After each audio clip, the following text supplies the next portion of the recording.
One of the Williamsburg area's first Pride events is Saturday from noon to 5 at Jamestown Beach Event Park. It's the brainchild of Grassroots Group Virginia organizing and a coalition of faith groups such as Williamsburg Baptist, St. Martin's Episcopal, and the Williamsburg Unitarian Universalist churches. The day will be full of music, vendors, yard games, and all ages activities. WHRO sat down with Brian Brewer of the Planning Committee to talk about what it means for the LGBTQ+ community. What inspired you to start Williamsburg Area Pride this year? There are events that take place from Richmond on down to Newport News and Virginia Beach. However, nothing was hyperlocal for Williamsburg residents and Williamsburg area residents. There aren't really the sorts of gathering places that have traditionally existed for members of the LGBTQ community.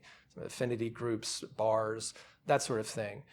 So where are we to gather? Even who are we? And that was really the biggest question. Can we identify and meet one another and come together as a community in a day of fun and celebration of just who we are? And I think another reason why those faith-based organizations chose to do it this year is we're facing unprecedented attack. Our community, the LGBTQ community, is facing unprecedented attack at all levels of national government. So, we're here to say we're here, we're queer, we're proud of it. We're your friends, we're your neighbors, we are your family. What does it mean to have the backing of several religious groups for the event? You don't need something like that necessarily. In fact, a lot of members of the LGBTQ community have, a kind of trauma response to having grown up in conservative faith-based traditions that say, God created man and woman, so that's how you're born, and leave it at that, or God meant for man and woman to marry and not anything else. Not everyone responds well to that, and certainly we've made a point that it's important for them to get the message out that there is an affirming faith.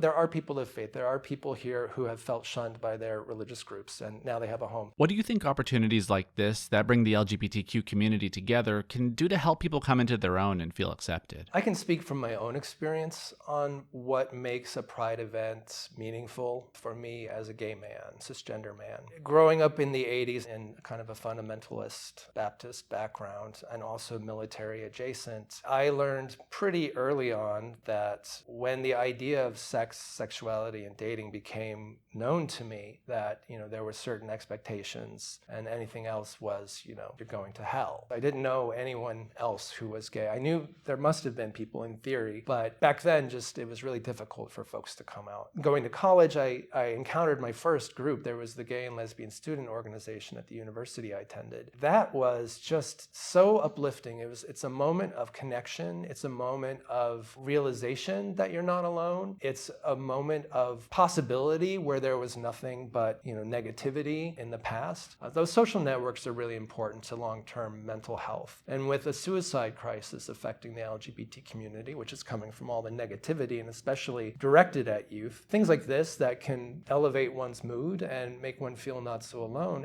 I think we know that is beneficial to anybody, no matter who you are. What does success look like for the event? A success is that folks come with their families. They take advantage of the children's area that we'll have set up if they're bringing their children with them. That's being sponsored by Williamsburg Unitarian Universalists. There will be a live DJ. We want to see people dancing there. We want to see people interacting with the local businesses and knowing who they can shop from and feel, that they're in a safe space when they do that. We want people to make connections. And from that, we'd like to build, as I hope, and members of the planning committee hope, that this will be a springboard to future activities.